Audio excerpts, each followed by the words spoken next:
Bom dia para você, João Magalhães, jornalista e editor de política do jornal O Dia. Bom dia, Nájila Fernandes. Bom dia ao telespectador do Bom Dia News nesta quarta-feira, 20 de maio. Bom, João, eu vou começar com quase um ditado, não chega a ser exatamente um ditado. Um é bom, dois é bom e, nesse caso, três parece que ainda é pouco. Eu estou falando da antecipação de feriados. A Câmara Municipal de Teresina pode votar amanhã antecipação do feriado de Nossa Senhora da Conceição, que é comemorado dia 8 de dezembro. E aí, por conta não só desse, mas de tantos outros que eu, inclusive, citei no comecinho, tem gente já perguntando se o Natal vai ser esse mês que vem, e aí? Eu acredito que o Natal não será antecipado. Ocorreu, Nájila, a título de informação, na Venezuela, né? O presidente lá, do Nicolás Maduro, fez uma antecipação via decreto do Natal, com o argumento de que no Natal as pessoas eram mais felizes, então ele ia aí antecipar esse feriado para antecipar também esse sentimento, mas não deu muito certo. Aqui em Teresina, como você falou, na próxima sexta-feira deve ser sim feriado municipal, porque tanto a prefeitura quanto o governo do estado estão antecipando, né, os feriados para garantir mais condições das pessoas cumprirem o isolamento social. Então, de feriado municipal aqui na cidade, a gente já tinha antecipado o aniversário, né, da cidade, e agora mais um feriado municipal, que é referente ao 8 de dezembro, dia de Nossa Senhora da Conceição, padroeira do município. No governo do estado, a gente já teve o aniversário do Piauí, que foi antecipado para a última sexta-feira. Do ponto de vista do calendário, não temos mais feriados estaduais. Então, eu acredito que agora a gente terá apenas mais esse feriado, que é um feriado municipal, para poder antecipar, tendo em vista que eu acredito que o Natal vai ficar mesmo para dezembro, viu, Nájila? Vamos aguardar. Olha, João, notícia não tão boa. O presidente da Federação das Indústrias do Estado do Piauí, Antônio José de Moraes Souza Filho, está internado em um hospital particular de Teresina com suspeita de Covid-19. O ex-governador do estado apresenta um quadro de saúde estável e permanecerá seguindo os protocolos recomendados para esse tipo de situação. Ontem a notícia viralizou nos meios de comunicação, na internet, e aí, claro que eu entrei em contato com a assessoria e a confirmação que a gente teve foi essa, suspeita. É verdade. O ex-governador Zé Filho, né, foi do MDB, enquanto governou o Piauí durante o ano de 2014, finalzinho do ano de 2014. A gente deseja aí, sem dúvida nenhuma, uma breve recuperação para ele. Atualmente, o último cargo que ele disputou foi de deputado estadual pelo PSDB. Preside, né, um órgão importante, que é a Federação das Indústrias, que tem um papel muito importante nessa retomada pós-pandemia. Afinal de contas, o setor da indústria é aquele que precisa voltar a todo vapor para gerar empregos e contribuir também com a arrecadação estadual. Então, a gente deseja aí melhoras para o ex-governador Moraes Souza Filho, e em breve aí a gente quer que ele retome também as atividades à frente da FIEP, no sentido de que a instituição realmente terá um papel muito importante para todo o Piauí.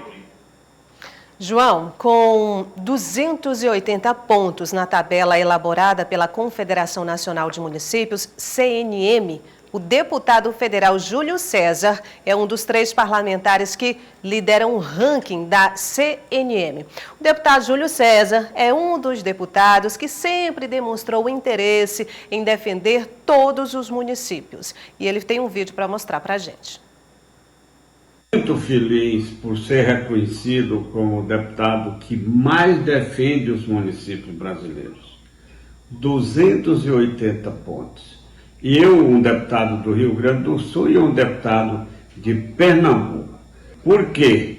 Porque nós estamos permanentemente presentes na CNM defendendo todas as causas de interesse dos municípios brasileiros.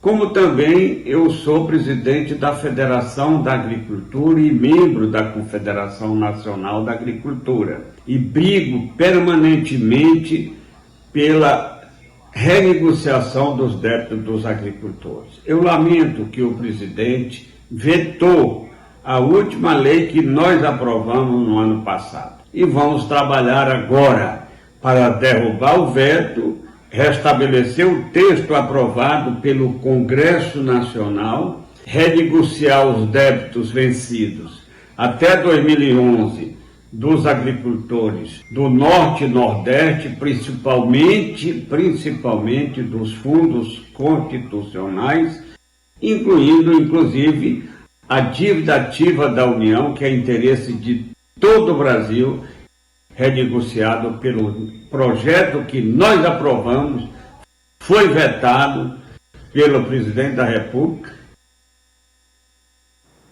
Bom, João, essa posição, esse lugar no ranking da CNM, eu acho que não é novidade, não é? Porque não é de agora que o deputado Júlio César é inclusive chamado de o deputado mais municipalista. É verdade, a atuação do deputado Júlio César sempre foi nesse sentido, até porque ele começou a vida política dele também como prefeito, né, lá de Guadalupe, foi um dos fundadores da APPM, que é a Associação Piauiense de Municípios, ainda hoje tem muito respaldo junto a gestores municipais. Como ele também entende muito de tributação, Nájila, normalmente cabe ao deputado federal Júlio César também buscar receitas para os municípios que não foram repassadas pela União, algumas vezes pelos estados. Então, esse termo aí, esse reconhecimento por parte da CNM, sem dúvida nenhuma, é por conta dessa atuação, onde ele realmente se destaca, tendo em vista principalmente o seu conhecimento em relação às finanças, né, a tributação, que faz com que ele sempre perceba quando a União deixa de repassar recursos às prefeituras, e aí ele entra com aqueles pedidos administrativos, com aqueles projetos na Câmara, para fazer com que os municípios recebam esse recurso. Então, esse reconhecimento da CNM, eu diria que ele é importante também para mostrar à sociedade que cada deputado tem o seu nicho de atuação. É importante que o parlamento tenha representantes de todos os setores, de todos os segmentos, aqueles que defendem o empresariado, mas também aqueles que defendem pautas trabalhistas, enfim. E no caso do deputado Júlio César, sendo reconhecido aí como por sua atuação municipalista. Então, de certa forma, esse reconhecimento ajuda a população a ter uma ideia onde cada deputado atua e, consequentemente, dá à população mais condições de cobrar também e saber se identifica com aquela atuação parlamentar ou não. No bloco anterior do Bom Dia News, João, eu conversei ao vivo com o senador Ciro Nogueira, inclusive falamos bastante sobre o governo Jair Bolsonaro e, inclusive, ele citou que não é o momento. Inclusive, parte da mídia tem demonstrado muito isso, de jogar contra a gestão de Jair Bolsonaro. Isso não é nada bom, não é nada positivo para o país de um modo geral. E aí o governador Wellington Dias tem uma videoconferência com quem? Com o presidente Jair Bolsonaro, marcada para amanhã. Eu te pergunto, João, qual será a pauta e quem mais, além dos dois, participa dessa conferência? Nájila, todos os governadores foram convidados para essa videoconferência com o presidente Jair Bolsonaro e a pauta se resume a dois temas. Um deles é o combate ao novo coronavírus, obviamente não tem como fugir desse assunto. E o segundo é a questão da pauta econômica, que é aquele mais importante também, porque afinal de contas é preciso que a economia esteja com condições suficientes de contribuir também com o enfrentamento da pandemia. É bom lembrar que a saúde e a economia sempre estão ligadas uma à outra, então é necessário que esse entrosamento do poder público federal, do poder público estadual e os municípios caminhem no sentido de discutir medidas para que haja uma maior integração nas ações. Em relação à pauta mais específica, os governadores devem cobrar uma agilidade na ajuda da União, tanto na sanção do projeto que dá socorro, né, aos municípios, repassa aos municípios e aos estados recursos financeiros para compensar a perda de arrecadação, devem também pedir agilidade na entrega de equipamentos do Ministério da Saúde para ajudar a combater a pandemia, e o presidente Jair Bolsonaro, obviamente, também deve fazer aquele apelo para que os governadores sejam mais flexíveis no que diz respeito à abertura do comércio, que é uma pauta que ele entende como muito importante. Então, essa reunião vai acontecer amanhã, participam Wellington Dias, Jair Bolsonaro e todos os governadores foram convidados. Eu acredito que, devido ao momento, todos eles devem participar, sim, dessa videoconferência com o presidente Jair Bolsonaro. Falando nisso, no Maranhão, o governador Flávio Dino deve reabrir o comércio na região metropolitana de São Luís até a próxima semana, João. A ideia é editar o decreto hoje, dia 20, quarta-feira, com diretrizes para uma abertura progressiva. Isso significa dizer, então, que possibilidade de um novo lockdown está descartada. Do ponto de vista, vamos dizer assim, até mesmo da lógica, não faz muito sentido o governador planejar a reabertura do comércio e logo em seguida, né, tomar essa decisão pelo lockdown. Lembrando que o último lockdown lá em São Luís veio da justiça, né, foi uma decisão judicial. O certo é que essa reabertura do comércio lá em São Luís, Nájila, ela demonstra aquela questão que a gente já vem batendo muito na tecla.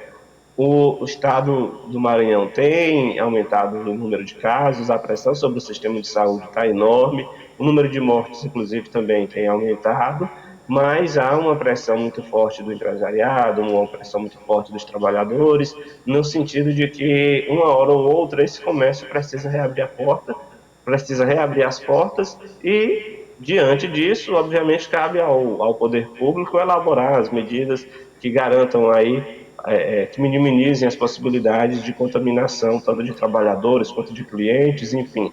Essa decisão do Maranhão ela é bem emblemática porque vai nesse sentido de que é uma decisão preocupante, porque é um estado que está aumentando o número de casos, tem uma pressão muito grande pelo sistema de saúde, mas, por outro, vem aquela reivindicação, aquela necessidade da economia continuar reaquecida, continuar abrindo suas portas para que arrecade um pouco e aí não tenha um aumento, né, no número de desemprego, enfim, que os próprios empresários consigam honrar seus compromissos com fornecedores, com a própria arrecadação estadual e municipal, enfim, vai nesse sentido. Então, a gente só pode, nesse momento, aguardar como é que vai ser esse retorno das atividades e torcer para que essas medidas de orientações elas sejam seguidas tanto pelas empresas quanto também pelos clientes, né? Vou lembrar que cada pessoa também tem que ter aquela sua consciência de que a atividade está retomando, tá, mas é preciso tomar algumas precauções. E nesse sentido a gente já viu alguns exemplos pelo mundo que tem dado certo.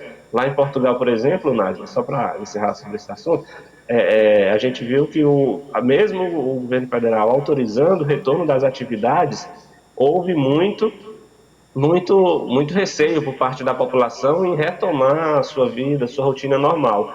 Então, é importante que a população seja orientada nesse sentido. As atividades econômicas estão reabrindo suas portas, mas cabe à população também ter o controle e a consciência de que é preciso retornar de uma forma diferente para que a gente evite aí um aumento de infecção e, consequentemente, uma pressão ainda maior no sistema de saúde. João, na segunda-feira mostramos aqui um vídeo do presidente da FEComércio, Valdeci Cavalcante, sobre a responsabilidade de indenizações trabalhistas. E aí eu te pergunto, houve algum retorno por parte, por exemplo, do Ministério Público do Trabalho? Exatamente, Nájila. Foi o Ministério Público do Trabalho que se pronunciou sobre o assunto. A gente lembra, né, da fala do presidente da FEComércio, o advogado e empresário Valdeci Cavalcante, dizendo que por conta dos decretos de calamidade pública que obrigam, né, as atividades comerciais a serem paralisadas, o empresário que demitisse o trabalhador e que não tivesse condições de efetuar o pagamento de multas rescisórias, deveria encaminhar essa conta aí ao Poder Público Municipal. E aí o Ministério Público do Trabalho divulgou uma nota explicando um pouco esses dispositivos da legislação. Em nenhum momento tocou na fala específica do doutor Valdeci Cavalcante, mas tem aquele ditado que para bom entendedor meia palavra basta. Então não precisava dizer que era uma resposta às afirmações dele, sendo que ele foi quem trouxe esse debate à tona. Eu estou aqui com a nota do Ministério Público do Trabalho e eu vou tentar ser um pouco pedagógico, porque realmente é um assunto jurídico até de uma difícil compreensão. Na verdade, esse dispositivo que obriga o poder público a pagar multas rescisórias, ele até existe. ele é o artigo 486, né, da CLT. No entanto, ele realmente é bastante polêmico, porque não há, no âmbito da Justiça do Trabalho, uma jurisprudência consolidada, ou seja, o empresário que tente, a empresa que tente utilizá-lo, ele vai ter que enfrentar um processo judicial, porque o próprio Ministério Público do Trabalho não entende, né, não entende que cabe ao poder público realmente arcar com todas as despesas de multa rescisórias por conta da demissão de empregado, tendo em vista a pandemia, né? O Ministério Público do Trabalho reconhece que o dispositivo da lei fala apenas naquela multa de 40% do FGTS. O trabalhador, quando é demitido, ele tem acesso ao FGTS e mais uma multa de 40% no valor que já foi depositado na conta. Então, a lei trata exatamente que cabe ao poder público, que elaborou o decreto de paralisação dos serviços, o pagamento dessa multa rescisória. Todas as demais, elas precisam ser honradas pela empresa. E mesmo o pagamento dessa multa, que cabe ao poder público, ele não tem assim uma decisão consolidada no âmbito da Justiça do Trabalho. Por isso que é motivo de muita disputa judicial. Então, é muito arriscado o empresário querer se confiar nesse dispositivo da lei, porque se ele fazer isso, com certeza vai ter que enfrentar um processo na Justiça do Trabalho, implantado pelo próprio Ministério Público, que diz que a demissão de trabalhadores sem o devido pagamento de todos os direitos, né, pode vir a ser objeto de uma ação por dano coletivo aí na Justiça do Trabalho. Então, realmente, o assunto é muito polêmico. Existe, sim, um dispositivo na lei, como falou do doutor Valdeci Cavalcante, mas não há, assim, uma jurisprudência consolidada sobre o termo. Então, o Ministério Público do Trabalho se posicionou nesse sentido para que empresários tenham muito cautela ao tentar utilizar isso na hora de tomar suas decisões de demissão de trabalhadores. Nájila? Muita cautela mesmo. João, muito obrigada. Até amanhã. Até amanhã. Bom dia a todos. Bom dia. Hora de fechar a nossa janela política.